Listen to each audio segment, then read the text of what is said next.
Chega de morrer inocente na comunidade, hein?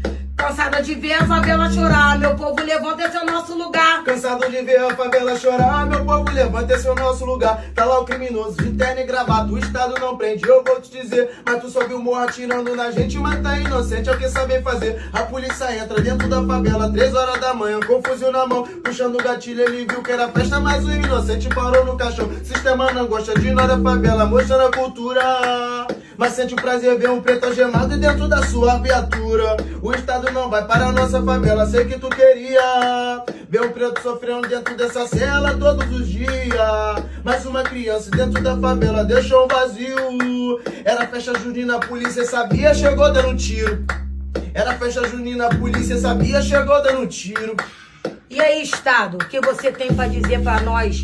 Parece mais uma mãe que perdeu mais um filho num tiroteio